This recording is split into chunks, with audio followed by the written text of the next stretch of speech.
Welcome to The Works. In today's episode, we're taken to the skies with Hillsborough County Mosquito Control to find out how they combat the spread of disease and the rising mosquito population. So when it comes to mosquitoes, how exactly are we combating them in the sky? Nobody complains about larvae, they complain about mosquitoes, and specifically adult mosquitoes, female mosquitoes, the ones that bite you, right? But it's a lot easier to control adult mosquitoes by controlling the larvae. What we do is we use a larvicide product that attacks the larvae in the swamps and the mangrove areas along the coast here. We stunt their growth so they never grow up and become adult mosquitoes.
Hi, welcome to the Commission on Human Trafficking, May 28th, 2026, to our board meeting. Today I'd like to call the meeting to order. And we do have presentations by Commissioner Cameron Cepeda. Commissioner, would you like to go ahead and do the presentations now, or Lisa, would you like for them to be later on after we do our quorum? No, it's fine. Okay, perfect. Thank you. Okay, thank you so much. Thank you all so much. So I have a letter here. I'm going to give some presentations, well-deserved presentation, letters of appreciation. And also I have a letter from the chair of the board, Hagan, Commissioner Hagan, and I'd like to read the letter first. And it reads, "One of the greatest gifts a person can give is of his or her time. You have demonstrated your concern for our community by having faithfully served on the Commission on Human Trafficking. The experience and wisdom you brought to the Commission were invaluable to your fellow Commission members and improved the quality of their decision-making. Please accept my sincere thanks and appreciation for your many hours of service. Enclosed is a certificate expressing the Board of County Commissioners' appreciation for your unique contributions to our community." And so we have 3 of them today. And they are, if you could please join me, Captain Jacob Carlisle.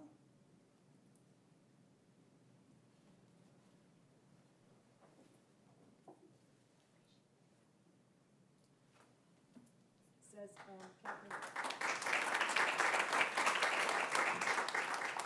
Captain Jacob Carlisle for service to the Hillsborough County Commission on Human Trafficking, November 2023 through May 2026, presented this 28th day of May 2026 by the Board of County Commissioners of Hillsborough County, Florida. Thank you.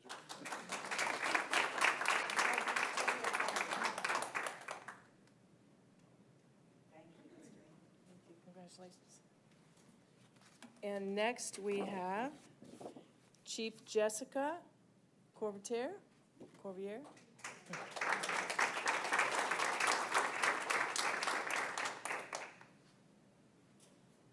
Congratulations. It says, "In appreciation presented to Chief Jessica Corvier for service to the Hillsborough County Commission on Human Trafficking, November 2023 through May 2026, presented this 28th day of May 2026 by the Board of County Commissioners of Hillsborough County, Florida."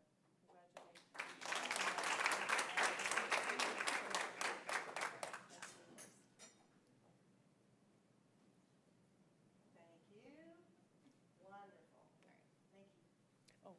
And then also we have the same letter of appreciation also for Ms. Christine Boulier, and you'll be accepting that on her behalf.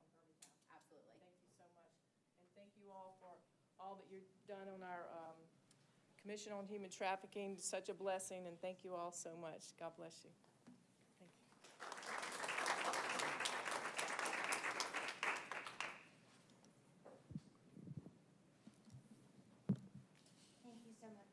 Thank you so much, Commissioner Cepeda. That was really wonderful. Thank you, and thank you, everyone, for the incredible work and dedication that you have given to the Commission on Human Trafficking.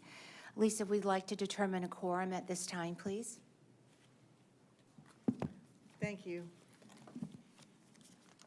Judge Costello is here for Judge Ward. Commissioner Cepeda. Present. Misty Halsey. Here. Vice Chair Groover Skipper. Present. Member Gonzalez. Here. I have a note from School Board Member Lynn Gray. She and School Board Member Perez are attending graduations today, so they won't be joining us. Sergeant Wood. Captain Cave. Here. Member Aguilera. Here. Chair Rose. Here. Detective English. Here. Member First.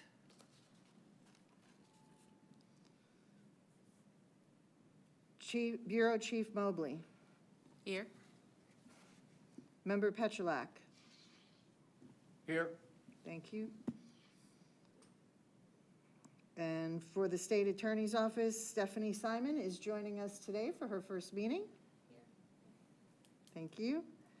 I have notes from both Sergeant Shriver and Detective Aguiar that they will not be joining us today.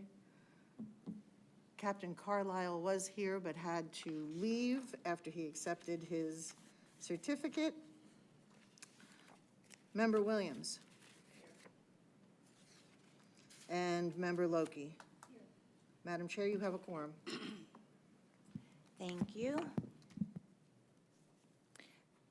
At this time for public comment, Lisa, do we have anyone in the queue for public comment? We had one person sign in. Would you like to make a statement? Thank you.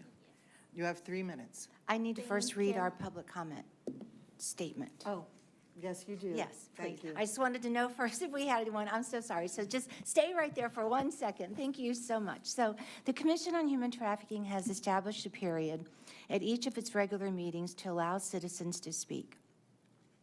Anyone who wishes to speak virtually or in person during the meeting may do so by contacting the Commission's administrator, whose contact information is on the Commission's webpage on the county's website, hillsboroughcounty.org.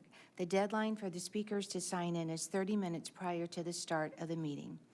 All speakers who wish to speak are required to provide their name, email address, and telephone number. This information is being requested to facilitate the public comment process. The chair will call in speakers by name in the order in which the request to speak has been received. Prioritization is on a first-come, first-served basis. All virtual speakers will be muted upon joining the meeting and will be unmuted after being recognized by the chair by name. The Commission respects the rights of citizens to express their opinions and concerns. However, the Commission requests that citizens present their concerns in a respectful manner to maintain a polite atmosphere where all individuals are respected. Up to 3 minutes are allowed for each speaker. Comments should be directed to the whole Commission and not individual members. Public comment time is limited to a total of 15 minutes. You may now start your 3 minutes. Thank you, Connie. You're welcome. Hi, everyone. My name is Jaslyn Vasquez. I'm the anti-trafficking team coordinator for One More Child for here in Hillsborough County. And I'm more so here today to be of a support. I received the meeting minutes and notated that there is a proposal to increase the contract held for the operations for One More Child's Loft 181 program. I'm more so here, again, to be of a support. If there are any questions about Loft 181 or how they relate to our anti-trafficking services, I'm happy to answer those questions. That's all. Thank you. Thank you. HTV, do we have anyone signed in online? Adam, is there anyone signed in on WebEx? I do not have anyone signed in right now. Okay, thank you. Thank you. All right, thank you so much. So at this time, I would like to go ahead and review and approve our minutes from January 22nd of, January 2022. Of 26. It's one of those days. A lot of numbers going through my head today. So let's go ahead, please, have you reviewed the minutes prior to coming?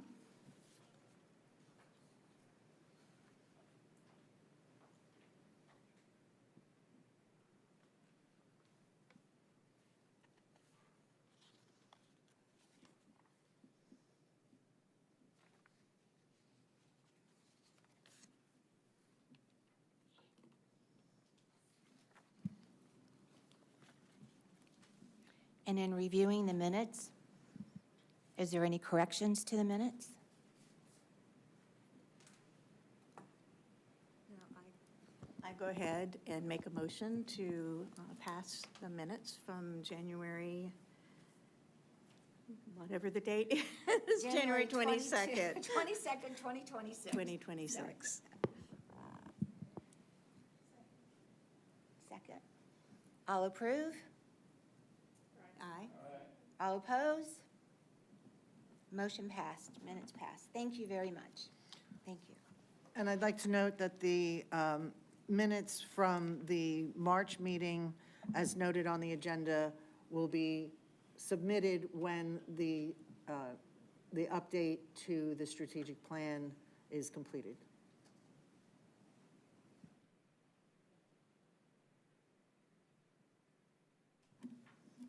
At this time, at this time, we have our agency partner guest, right? Each of our guests, we have two for today's meeting. You do have 7 minutes each. And our first guest is Kristen Bracey. She's the director of the Safe Alliance of Tampa Bay. Thank you so much. I was so nervous about not being able to do that. Good afternoon. I was going to say good morning.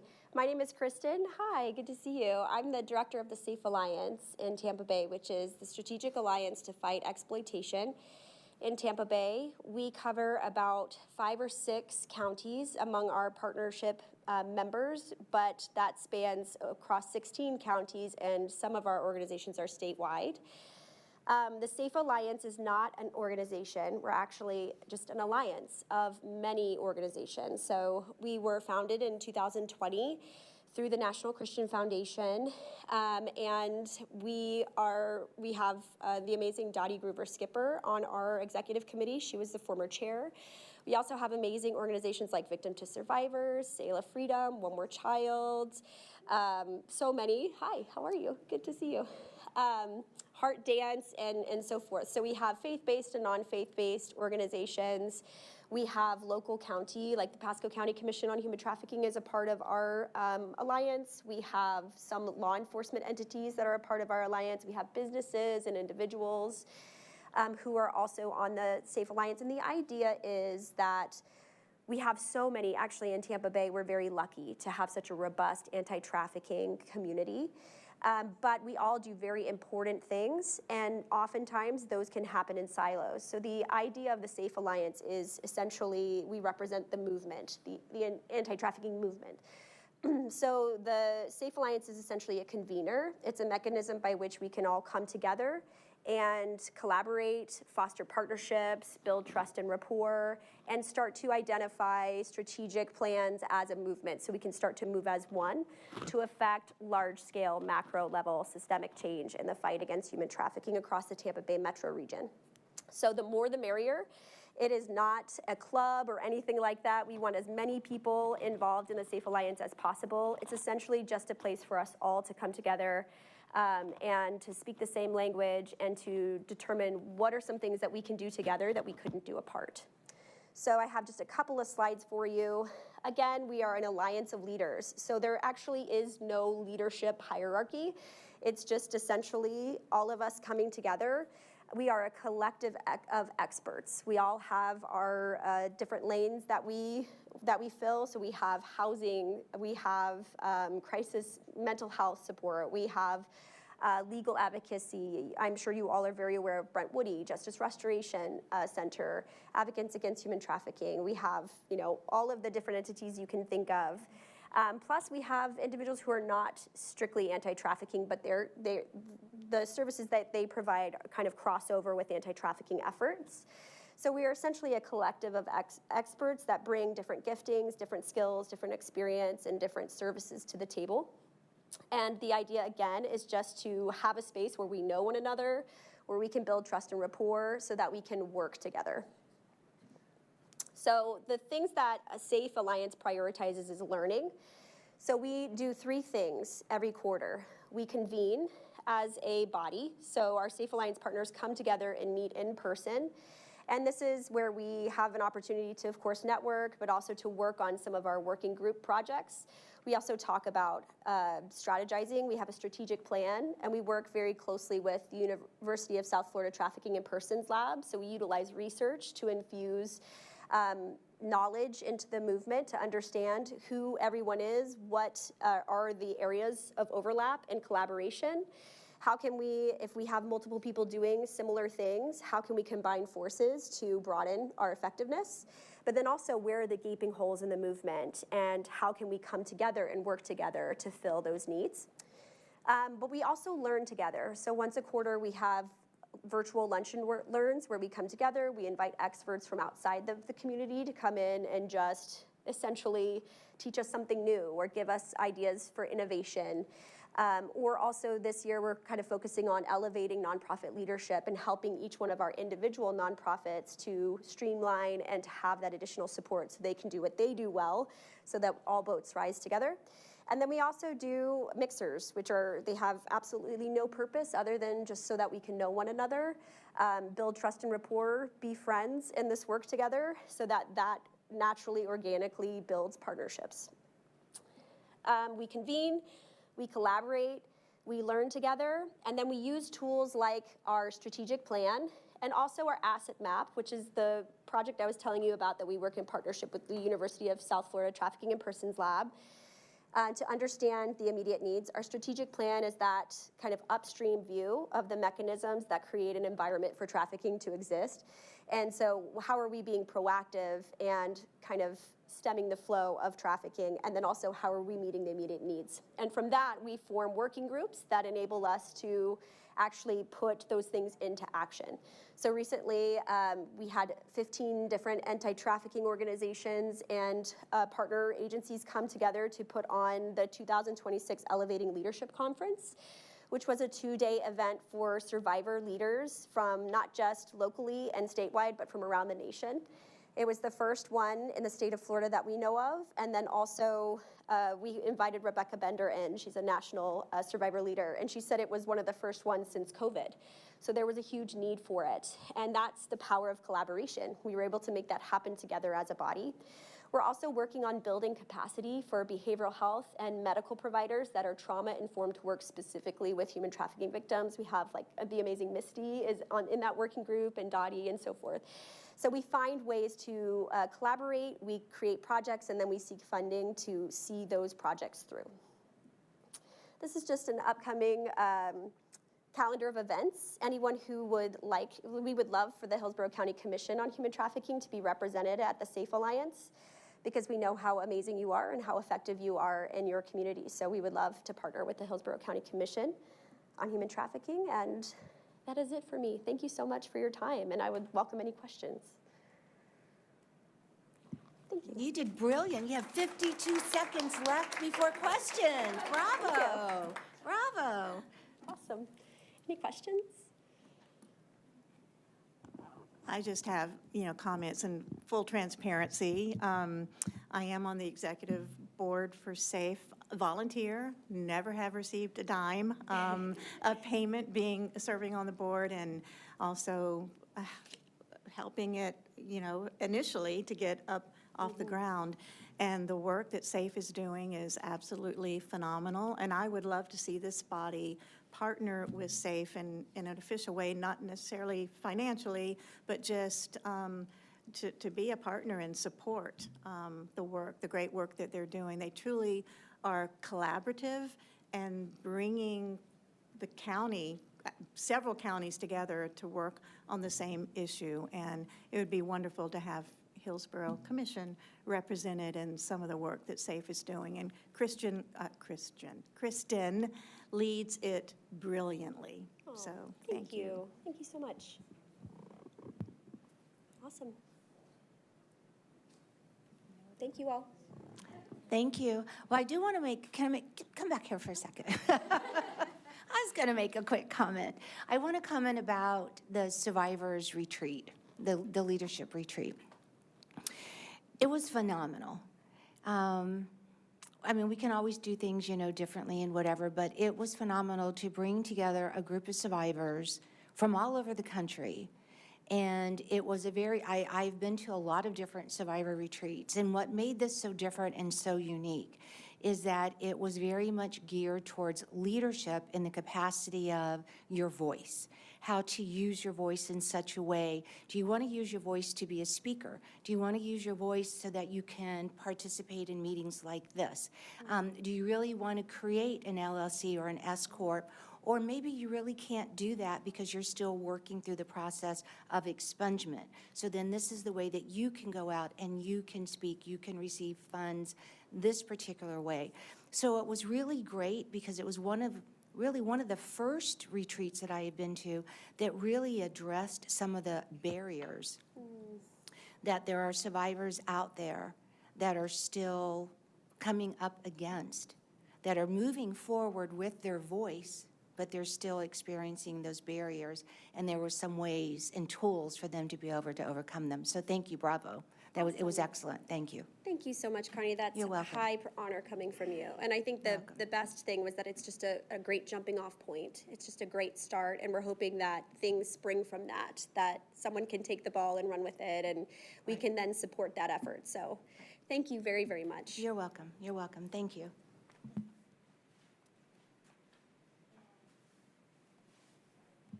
And that concludes. So our next speaker, please, Nancy Hernandez, would you mind please coming up? And I do believe that you are a guest of Commissioner Cepeda's. Yes, Commissioner? Yes, okay. Yes, no, and thank you. Thank you for inviting them and bringing them to our attention. Yes. And just so you know, I do have a timer. All right, so that you know. So 7 minutes, and then I'll let you know. Okay, now you have 3 minutes for Q&A. Okay. All right, fair enough? Okay. Okay, my name is Nancy Hernandez. I'm nervous. Nancy Hernandez, and I had the ministry, Mujeres Restauradas por Dios. Soy sobreviviente de tráfico humano por años. She's a survivor of human trafficking for many years. I'm sorry, can you introduce yourself too, Pastor?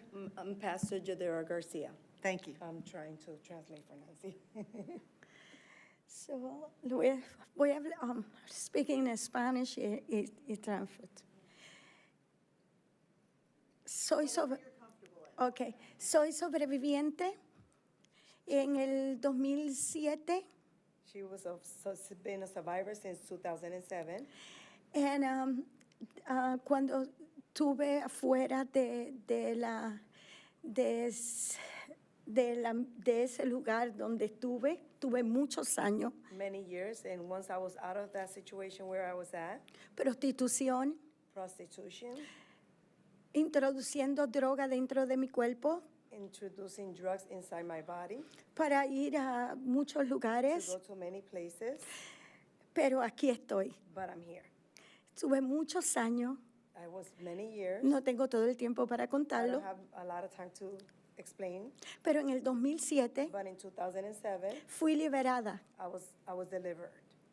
Y en el 2007 And in 2007, I decided que voy a trabajar a la comunidad para poder apoyar a otras mujeres que estuvieran en la misma situación que yo. I was going to work with the community to be able to help women that were in the same situation. Mucha gente no conoce Many people don't know el trabajo que hago, the work I do, pero estoy en la comunidad hace 15 años. but I've been in the community for the past 15 years. He trabajado con muchas mujeres, I've worked with many women, mujeres que han estado atrapadas, women that have been trapped, mujeres que han sido liberadas, women that have been delivered, que ahora that now trabajan junto conmigo en nuestra that organización. work besides me in my organization. Mujeres que se han preparado, Women that have been prepared, mujeres que han podido lograr regresar a la comunidad, that have been able to go back to the community, mujeres que han podido tener sus hijos de nuevo. women that have been able to get their children's back. Y ese ha sido mi trabajo. And that has been my work. Yo sé que muchas personas del gobierno sí saben el trabajo que hago, muchas personas no, I know that many people from the government know the work that I do, some don't, porque siempre he trabajado en privado, Because I overworked in private. Siempre dije que quería hacer la diferencia, I always wanted to be the difference. Make que the difference, verdaderamente se viera en un momento dado that people were willing to see in a particular el trabajo que he hecho en la comunidad. the work that I've done in the community. Y yo creo que este es el momento. And I think this is the moment. Le doy gracias a todos, I thank everyone ¿verdad? Para poderme invitar, para yo poder estar aquí, la comisionada, a todos. to allow me to be here and the commissioner and to everyone. Pero Thank me you. encantaría que es muy poco tiempo para que conocieran el trabajo que se hace But todos it's- los días. But it's a short time to understand and know all the work that we do every day. Cuando llegan madres When we receive mothers preocupadas, worried lo que está pasando con sus hijos, because of what's going on with their kids, cuando llegan vecinos, when the neighbors come, que a lo mejor yo no soy policía, that probably I'm not a police officer, pero con la experiencia que tengo, but with the experience I have, me uno I con la unite familia with the families. y comenzamos la travesía. And we start the work. Así se llama, confidenciar, porque la familia tiene miedo también de ser afectado. We start the process with calling and have everything confidential. Y ahí estamos nosotros para darle support. And that's where we are stepping to give them support. Damos support espiritual, que es lo más importante. Spiritually support we give as well. Damos support para que las personas charlas, para que tanto la familia, necesitamos preparar la familia. We prepare the families with counseling and other things. Necesitamos preparar los jóvenes We need to prepare the youth para que no caigan so that they won't fall en lo que yo caí. in the situation. Ahora es mucho más fácil por las redes sociales. Now it's much easier through social media. Anteriormente, porque tengo 65 I'm años ya. 65, so before it wasn't that way. So, yo creo que es el momento de yo llegar aquí I think it was a precise moment y for me to poner be la here voz. and put my voice. Lo único que necesitamos es unirnos. The only thing we need is to unite ourselves. Si estamos unidos es una manera más fuerte, If we're united, it's more effective. porque sin recursos Because without fundings, yo lo he logrado. I have been able to do Con ustedes, it. With you, yo creo que va a ser mucho más I poderoso. think it will be much better. and Necesitamos programas para preparar. powerful. We need programs to prepare. Necesitamos lugares donde los jóvenes We need places so that con the sus youth, padres puedan llegar with the parents, they could be able y to be ellos safe. puedan entender And they could understand lo que está pasando en la what's comunidad. going on in the community. Nosotros somos una organización pequeña, We are a small organization, pero hacemos but demasiado. we do a lot. Tenemos un pantry de comida, We un have banco a de food comida. pantry. Damos 5,000 millones de libras de comida en un año We give 5 million pounds of food every year. a la comunidad. Ahora estamos To the community. abriendo una clínica. Now we're trying to open a clinic.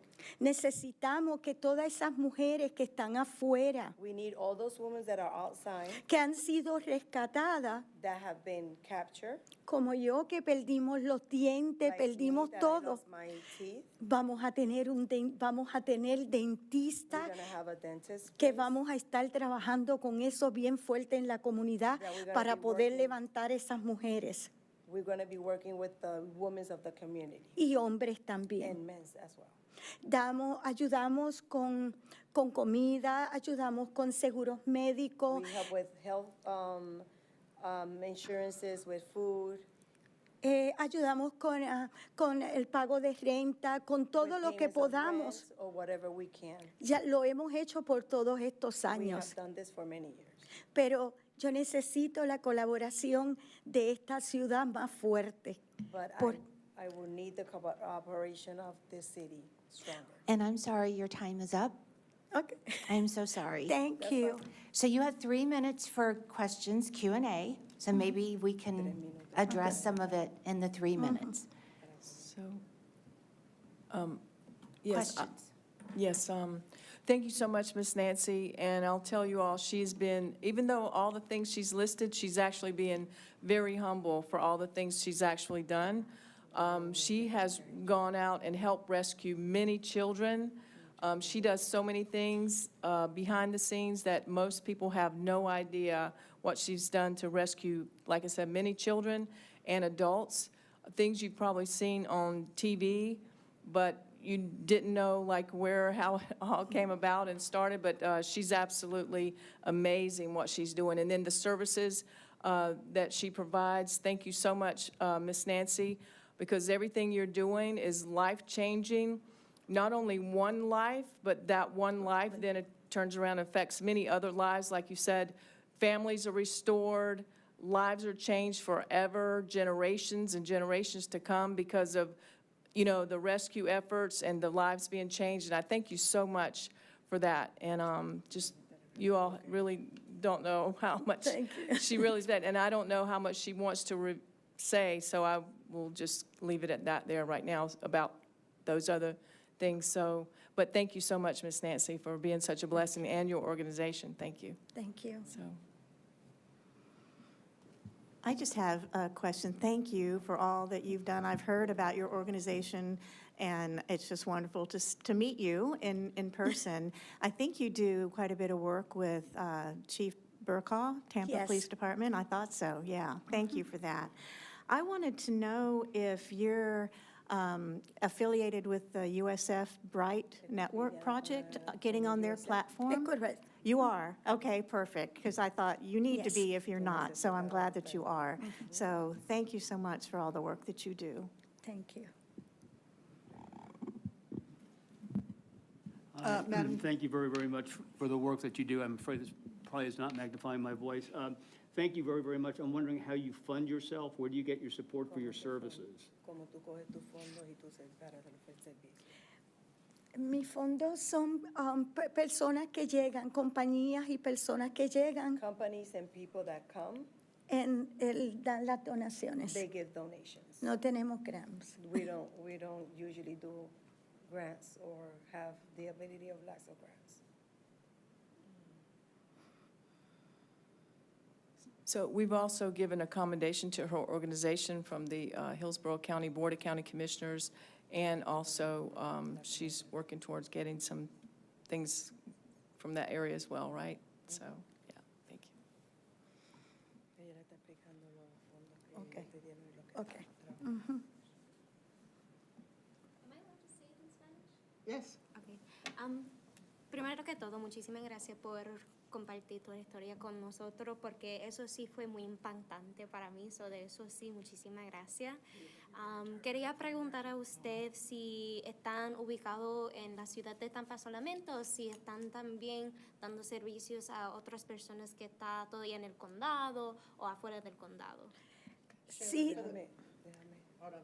For the record, can you say what you said just now in English, please? I was thanking her for her story, and then also to just asking if she is located primarily in Tampa, or if her services kind of extend outside of Tampa, throughout like the county, even outside the county. Sí, en Tampa y fuera. En Tampa y fuera. In Tampa and out of Tampa. Qué maravillosa.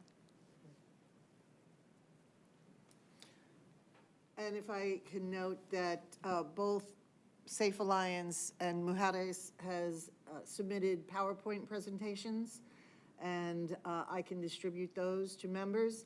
It has a contact information for both organizations in the PowerPoint, and some more maybe detail on what it is they do.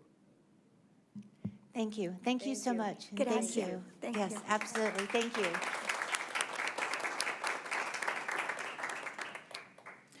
And at this time, Vice Chair Skipper will give the steering committee report. Yeah, I'm going to keep it kind of brief for a time's sake, but the steering committee did meet 4/14/2026, and you have the meeting minutes in your packet. But just a recap, pretty much. We did decide to form a strategic plan review committee. As y'all know, we went through the strategic planning process, and looking through it with the outcome that we had, some of us felt like there needed to be a few changes or edits to that strategic plan. So you see the members that gathered together for a virtual meeting to go over some of the edits and recommendations, and we didn't get very far. We only had an hour, and it was more work, I think, than we anticipated that it would be. So we are still in process. I know we need to have another meeting. Yes, Lisa, you want to comment on that? Yes, I'm waiting to schedule the next meeting of the review committee. Right. So anyone here who has not attended or is not on the review committee for the strategic plan, and you have thoughts, you have comments, you have edits or things that you're concerned about, please send them to me, and then I can consolidate those and present them when the committee meets next. And I also wanted to make note that Rosa Webster is also in attendance. She is the vice chair's alternate member from the Commission on the Status of Women, and she is on the committee. So if anyone has anything that they'd like to ask Rosa, Rosa would be happy, wouldn't you, Rosa, to answer any questions that you might have about the work they've done so far. Yeah, Rosa, do you want to give a quick kind of recap? Because you were, I know, kind of putting you on the spot, but you were, you did. I'll give you the blame, Lisa. But Rosa was an integral part of what we discussed so far. I would just say that the biggest thing is there's a lot of good information that we gleaned from the workshop, but consolidating that and figuring out the difference between what is a goal, what is vision, what are those things strategically that we can do, and then looking and formulating those into the 5-year plan was the work that we've taken on. And so I think we are at a good start of being able to consolidate and then make those differences. So again, any input that anyone has at this point would very well be welcomed, because what we're trying to do is to make sure that when we bring this forward back in front of the commission, that it will be something that we can clearly look at and succinctly say, this is what the Commission on Human Trafficking stands for. This is what we'll be working towards for the immediate future as well as long-term. Okay, great. Thank you, Rosa. Any questions for Rosa or for myself at this point? We hope to, whoever wants to submit their edits and comments to Lisa, as she said, she'll compile those and then take it, I guess, the next committee meeting.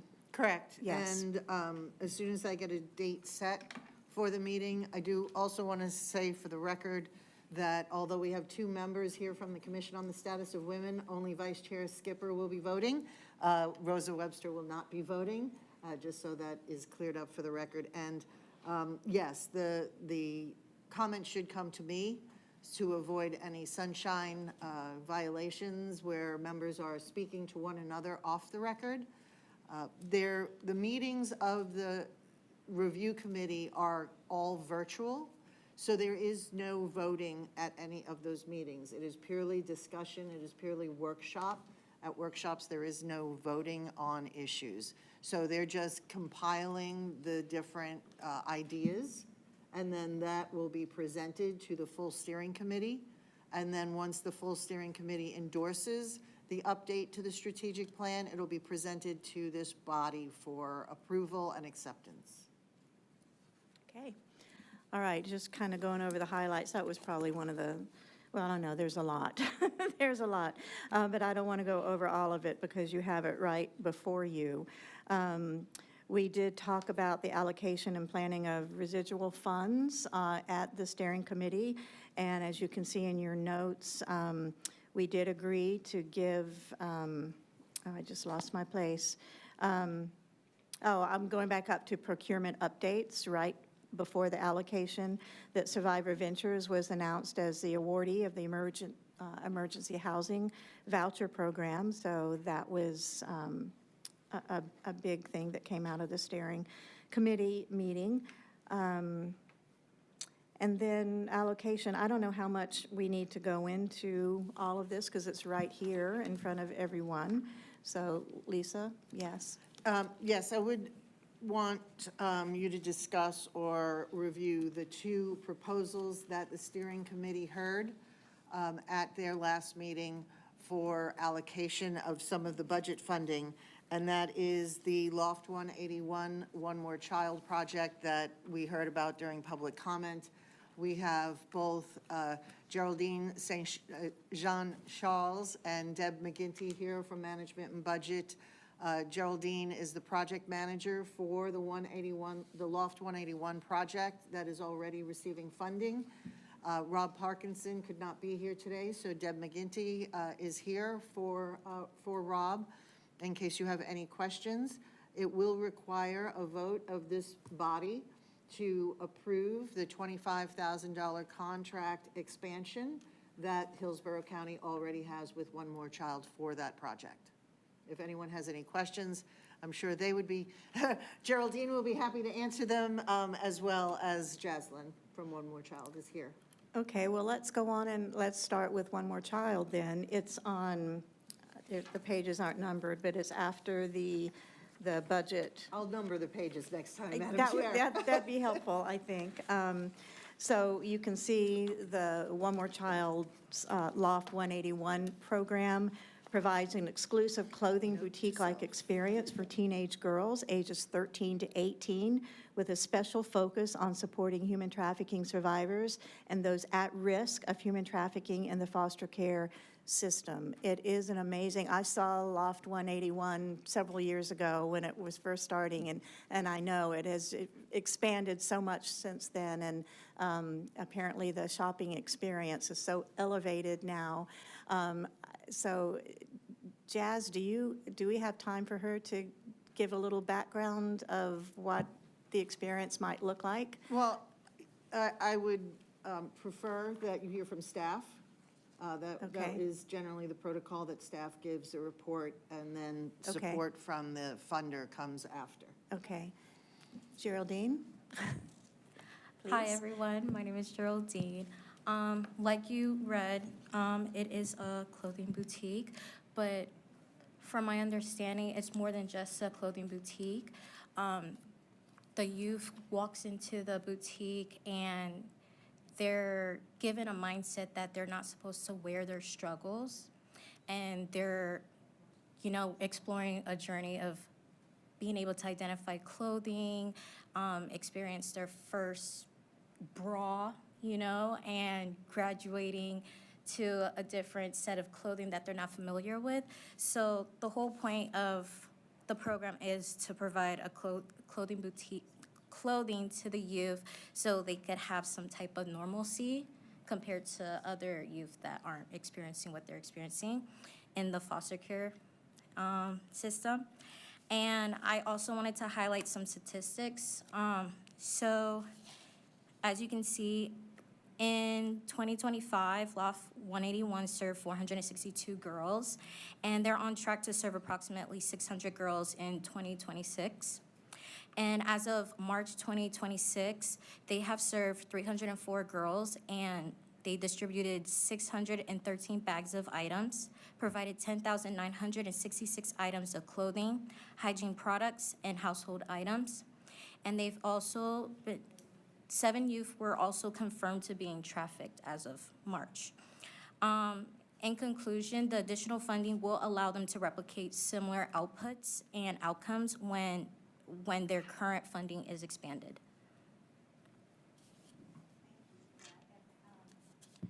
Does it also serve boys, foster boys? No, just girls, okay, not just girls, but girls, okay. Yeah, Okay. no, unfortunately, they do not serve boys. They help, yep, it's on, sorry. Unfortunately, they do not serve boys, but they do help out another organization that does serve boys. So whenever they get donated clothing, they sort the clothes for their boutique, and then whatever clothing that doesn't fit the boutique, they will get provided to Garage 17, which is an organization that serves boys. Yes, perfect. Okay. Does anybody have any questions for Geraldine or, yes, go ahead. Hi, I do, Celeste Williams. Move the microphone, please.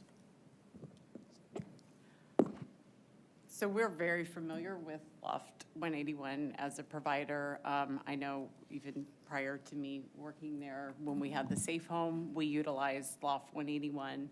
I absolutely adore the organization. As I said, we utilize them frequently. It is a boutique shopping experience. I mean, they're very communicative. And anytime I have to take any of my girls there, they absolutely hook, when I say they hook them up, I mean, the girls are leaving with multiple bags, and they're not rushing them through this trip. I mean, it's important for a lot of these girls that have anxiety. But again, it's just a personalized experience, and they're helping them shop around. I guess my question would be, are they anticipating maybe with additional funding, or maybe another location, or maybe a paid staff, or I also saw that it's noted they'll assist in identification and intervention of youth suspected of being trafficked, I guess. What does that mean? I mean, aside from like a normal, just us as citizens, is there some, I guess that's my question, is there plans to expand, or are we doing like another location, or? With the additional funding, it's supposed to support their service levels and meet the needs of increasing the numbers of youth requesting services and needing new items, as in shoes and undergarments as well, that are undersourced. If I could add just a minute, they're only receiving $10,000 right now from our Criminal Justice Trust Fund. So it's you can't stretch that very far. When you look at the numbers of outputs, and I do know there were some questions that came about the items that were being purchased, and we did include on here that in particular the ones that they do have to go choose and maybe pay disproportionately for would be underwear, personal items that you would not, of course, pass on to someone else, and shoes, which are key items. So in essence, one of the things that they do want to do, which they have been trying to engage the community in, is what they call pop-up events. Because basically, we have awareness on there, but awareness isn't everything that they do. Whether it's that youth that comes from foster care who may have been exploited or comes with that history and doesn't identify themselves as a victim or survivor. Any opportunity, just like the mentoring of the normalcy, where a child, and I think Geraldine said, hey, brah, well, we may go, well, of course, right? And this child would not necessarily say, of course, I don't need one, or whatever the case is. So it's kind of hard to define. It's basically bumping up their funding a little bit to defray more costs, but as far as new, they are trying to engage other community partners to do what they call pop-up events, to take it from that one location where they're at right now out into like partner sites, which becomes logistically a little bit challenging and more expensive because they operate out of one base. Does that help a little bit? If I may, I'd like to add too, I think to clarify Member Williams' question was on the identification piece of the identification. And maybe Jaslyn from One More Child could address the identification, because there are various forms and interview questions and tools to identify. And I think with Jaslyn's experience and background, that she can devise a plan to identify those in foster care who come to Loft 181 to be identified. Yeah. Jaslyn? Yeah, 100%. So with our services, not only do we have Loft 181, but our team is also accessible. So if anyone is at Loft 81 and possibly identifies or there are indicators, our team is able to go out and respond and basically communicate with that youth and also engage them in services and teach them maybe about what exploitation is or healthy boundaries or safe relationships. So we're able to do that, but not only that, with the pop-up locations, it makes Loft 181 more accessible to the community. Not only is it just foster care, if there is a youth that might be a community child and is a survivor of human trafficking or is actively a victim of human trafficking, they can also receive services from Loft 181 and get connected to services with our anti-trafficking team as well. Thank you. Does that answer your question? Yeah. I don't want to skip over the fact that obviously we have to ensure that this is being reported right away. Like if we're suspecting anybody, that's the first call is to the hotline, because they come out and then we do the tool and then that facilitates the staffing for services. But obviously if there's criminal charges, everything, but we need, the first step is the hotline. Of course, for support, they're there. That's fantastic, but I just didn't want to skip over that. And as staff, we're greatly aware of the need for data collection. So one of the things that this board has discussed and that the steering committee has discussed is the numbers and the metrics surrounding human trafficking. And there hasn't been enough on the data side. I shouldn't say there hasn't been enough. There hasn't been as robust a data collection as maybe there could be.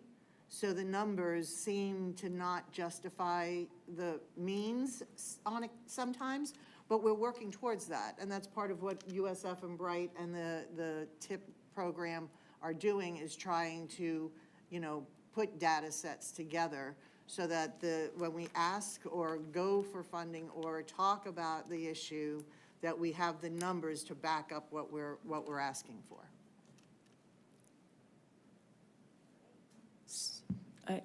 I have a comment. Yes, please. So when I first heard about One More Child's Loft 181 a few years ago, actually, and when I heard about all the amazing things they're doing, I actually went out there and I gave them a commendation from the Hillsborough County commissioners. It was awesome, signed by all 7 commissioners. And they were just amazing. And it's so beautiful. Everything's so elegant. It's so awesome to see how they make every child, just like it says, one more child, but each child to feel so special when they go in there. I mean, they have all these different rooms in there. If you've never been out there, it's just really is a special place, and I hope you can all visit there. And beautiful. I love how they make the children feel so special. And you've heard all the things that they offer there, but it's amazing. And they've been able to reach so many more people over the years. And I'm just so thankful that we have places like that in our community to help our children. Thank you. So I have a concern. I love it.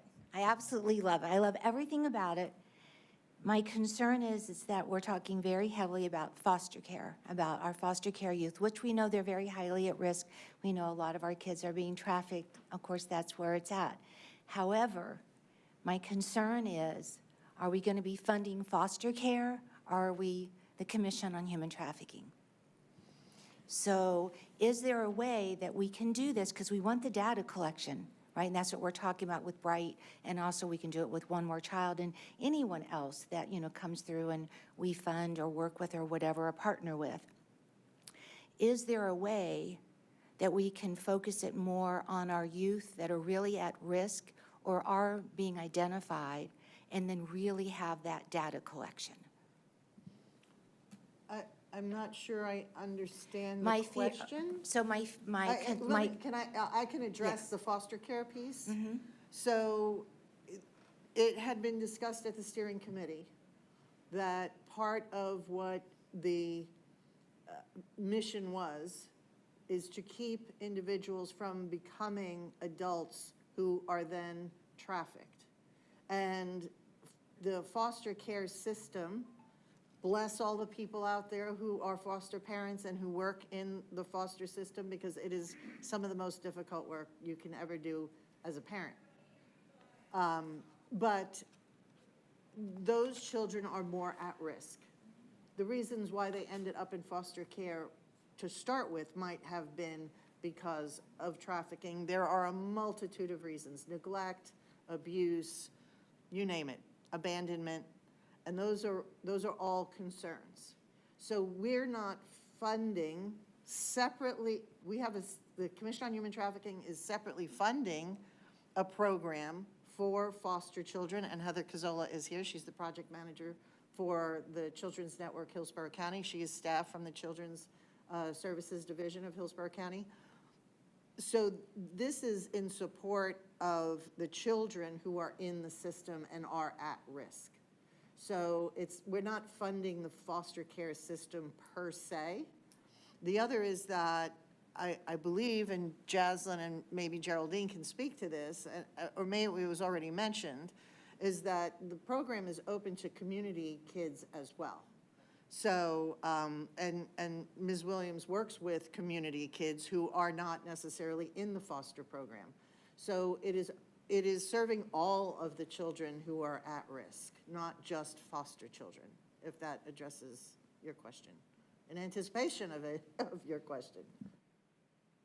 I'm just concerned that it's leaning a little bit more heavily on foster kids, and I understand about the risk, and I understand that why our kids end up in foster care and all of that. As a matter of fact, I'm waiting for a call from the judge because one of my survivors, that I'm her mom, is in the process of adopting 2 foster kids at the moment, okay? So I get all of that. I'm just sharing what my concern is. You know, and yes, we have provided funding for a foster care program, but remember, that was training, that was stipends, and these were kids that were identified.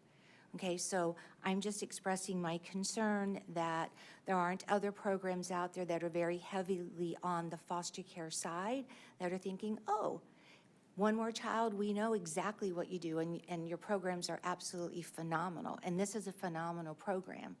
It's just that as we are talking about also data collection, identifying our kids that are at risk and our human trafficking kids, just making sure that we are leaning a little bit more on that side. That's all that my concern is, and that I'm asking, how can we do that, have some extra data collection, and just really look at that. And Madam Chair, to address your concerns about that, Deb, since this is a contract extension, will this, an actual amendment to the contract has to be executed, correct? Yes, so if there's any goals, if I'm Right. kind of feeling the vibe here. That's if where I was there's any going. goals regarding where you want attention and awareness to be focused, that can be done. I think we're just talking about, you know, this is a known source that infuses these are trauma-informed people. And I think our emphasis was trying to say what we know is many of these youth come from the foster care system. And they happen to be that specialized source, filling a niche to work with them. So if there's anything that you would like us to add as a goal or something metric. like that we can put in there, I'm sure they would be happy to do that. And I actually do think that is part of that initiative to do the pop-ups as well, as to go out more into the community, is not having it as identified with one type of child or one type of scenario of where they're coming from. So we'd be happy to, you know, put what you need in there regarding if you're seeing that data, you know, if they're saying 90% of our youth are coming from the foster care system, well, what could we do to increase our attention over in these other areas? We can do that kind of. Okay. Yeah, that would be great. Again, just as we're also looking at data collection, you know, et cetera, that would be great. Thank you. Thank you. Is Loft 181, is it focused primarily only in Hillsborough?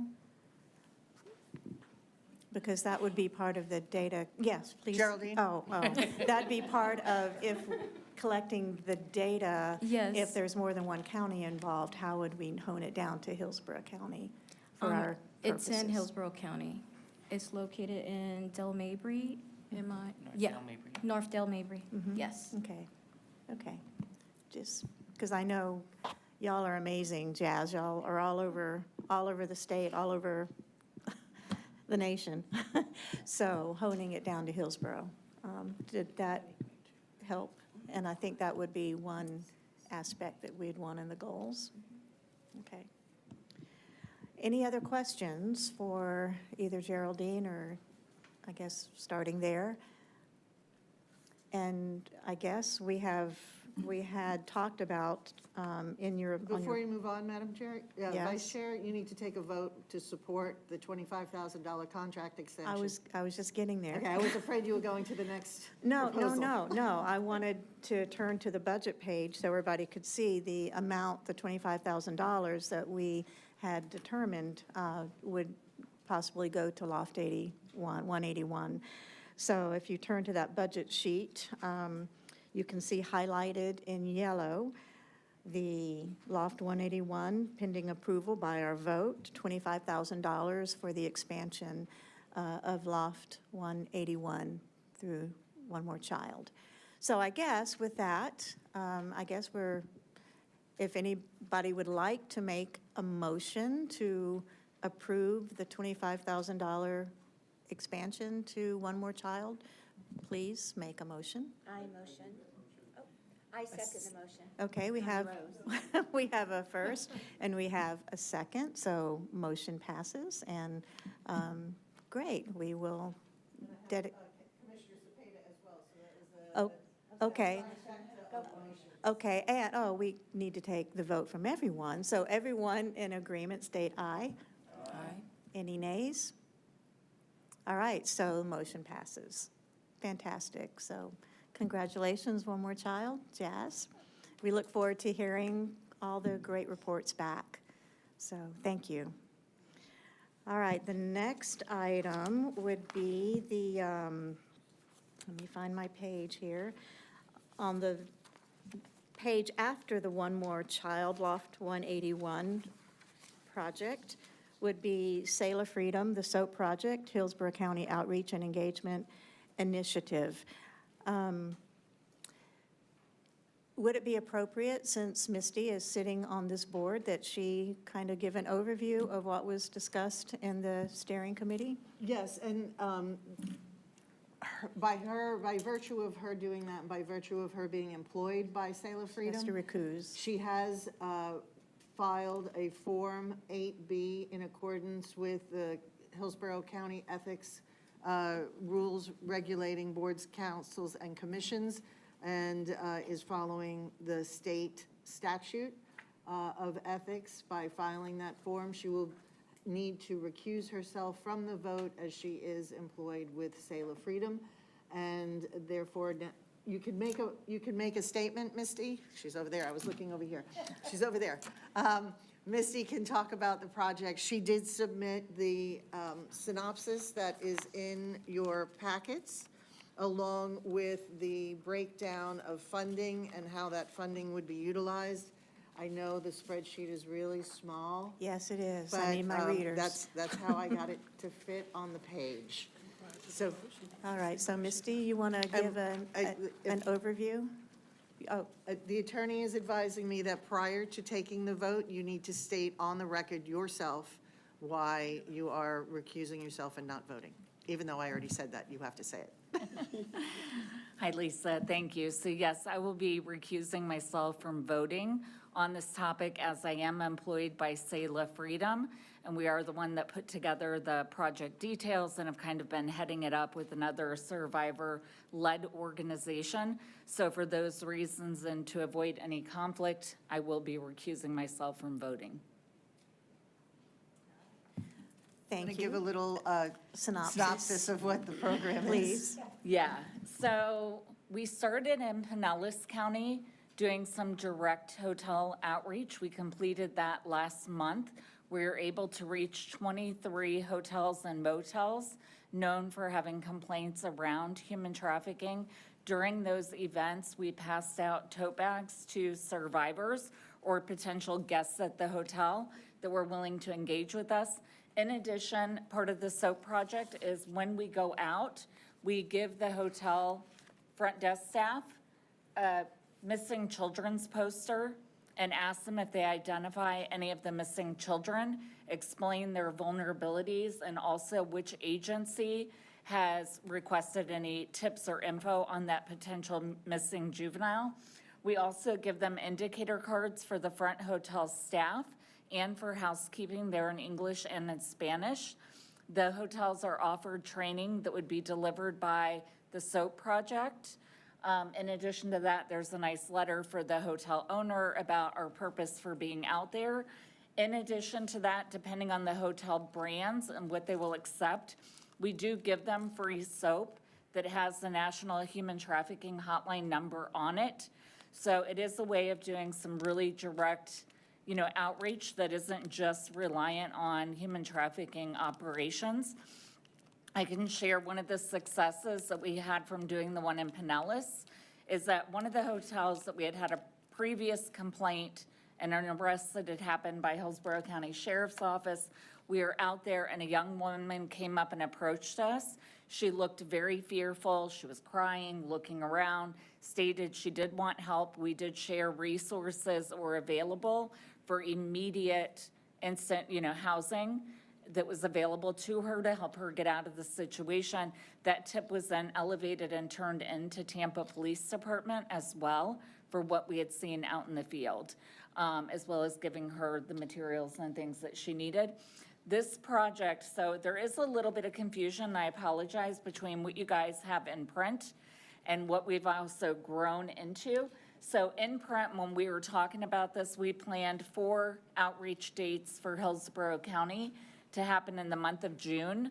After speaking with Teresa Flores, who is the director of the SOAP project, she owns that nonprofit, about how could we utilize the funds to make the biggest impact for Hillsborough County. And she stated that she would like to see, she went and did some mapping and calculations, and Hillsborough County has over 115 hotels and motels. So Teresa's idea was to do a larger impact and gather 150 volunteers to come together from our community, from our various agencies. Teresa would come into town herself to do the training for the volunteers. Sayla would look for donations for the breakfast for the volunteers. And then Teresa and another staff member would actually direct all those outreach efforts and coordinate it in a very coordinated, trauma-informed way.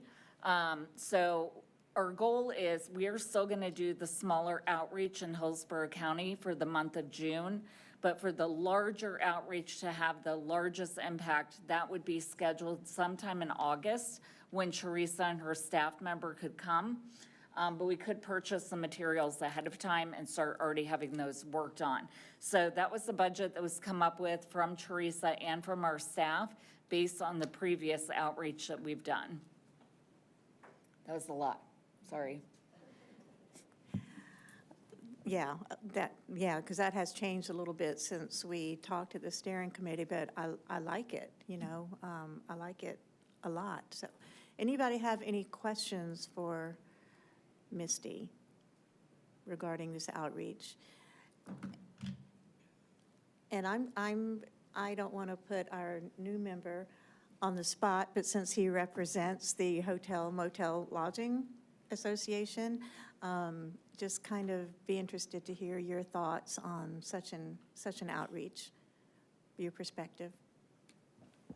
No, I wholeheartedly agree with it, and I think it's needed. What tends to happen, especially in our industry, right? We have our team members who are constantly coming and going, right? They'll last a year, 2 years, and then they're off to another industry or maybe another hotel. So constant education needs to constantly happen. I was going to get with you later, but I'll be more than happy to host the breakfast. So if you want to get with me later, we can coordinate the logistics on it. That is wonderful. Thank you. Absolutely. Thank you. That was a lot more than I anticipated. Good work, Madam Vice Chair. Wonderful. And I guess there's no sunshine issues with the two of them working together. where the breakfast is held and all the logistics for the breakfast that they would have to discuss is not up for a vote. So there would be no sunshine in just the coordinating. I always The time, and double-check. the attorney here can correct me if I'm wrong, but the only time a sunshine faux pas, I don't want to call it anything else, would happen is if you talked together outside of a publicly noticed meeting about something that was going to be voted on down the line. Doesn't matter if it's next week or next month or next year. But if something is going to eventually be voted on, that would preclude two members from talking to each other. But as far as just logistics and what day and what time, you don't vote on those things, so that would not. But thank you for checking and asking. I'm always I appreciate double checking that. And so does the always. attorney. Always. We're very happy that you checked it. And Connie has a couple questions, but I just want to say, many of us in this room experienced participating in a SOAP project. The last one I participated in was when Super Bowl was here, and I believe from that outreach in between both sides of the bay, I think about 12 children were uncovered, I think, or maybe more. I can't remember, but all because they took pictures of the children to the hotels, and the hotel staff said, oh, that kid was just here. So anyway, it's very effective outreach. So Connie, I will turn it over to you with your questions. No, I love the idea, but I have a couple questions, Misty. So one of them is, are you looking to do, is this going to be like two separate fundings? Because one, if I'm hearing this correctly, one would be separate because Teresa's going to come in and do how she typically does SOAP, where she comes in and does the training with the volunteers, and everybody goes out in their little groups, et cetera, and does the typical SOAP. And then you're going to do the 4 different outreaches. So that's 2 completely separate. So are you looking to do 2 separate kind of funding sources? Because they're 2 completely separate budgets. One, Teresa's coming in, and one, it's more of a kind of a sale of freedom. Could you speak to that and just help for us to understand a little bit better? Yeah, and I apologize again for the confusion on it, because originally we were just looking at small scale, but when I talked to Teresa and really was like, hey, how can we get the most bang for our buck to support Hillsborough County, and being able to do this outreach to as many places as possible, get as many volunteers in, et cetera. That's why we talked about doing the bigger outreach. I can share from Pinellas County, I do have some materials left, but I don't know that I would be able to cover all 4 days based on that. So I guess my proposal would be, if we could even ask for maybe $1,000 more, I think it would push us to be able to do the whole 4 days of outreach plus a bigger event. But I don't know if that's even possible. Well, so Slow down. looking at the budget,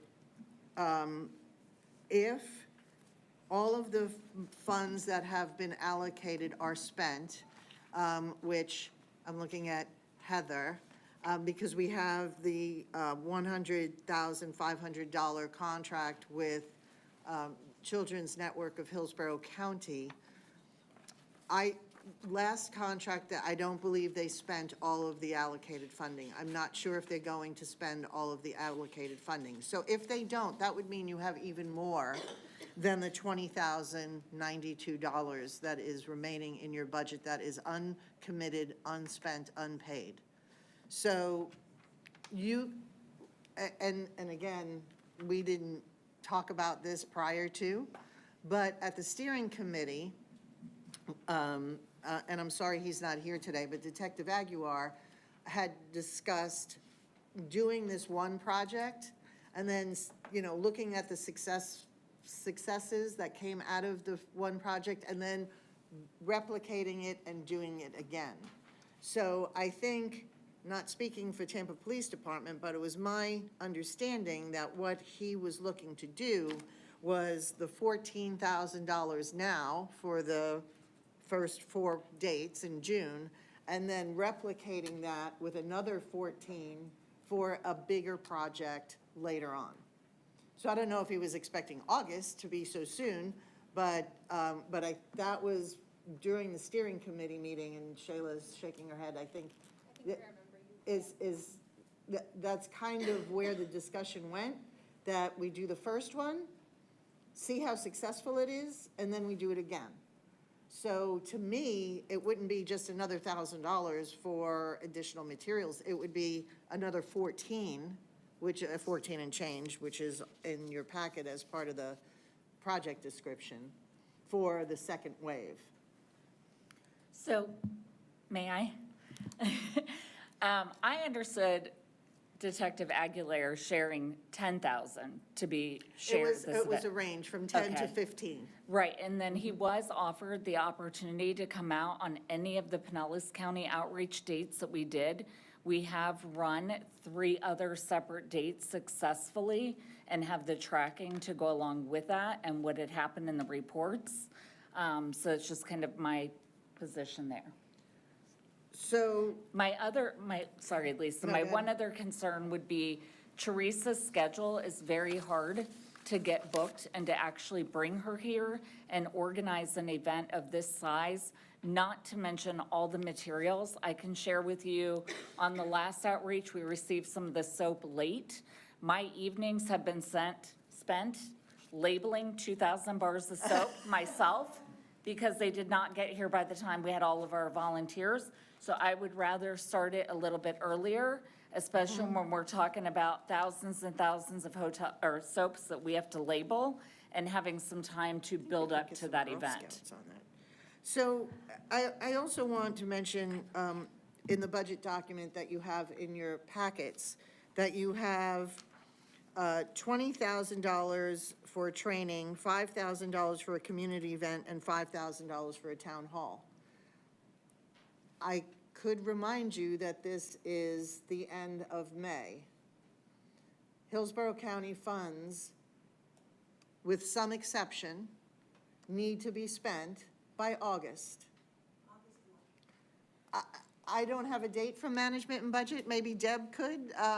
It's usually the second week of August where management and budget is asking for all of the invoices to be submitted to them in order to get paid in the current fiscal year.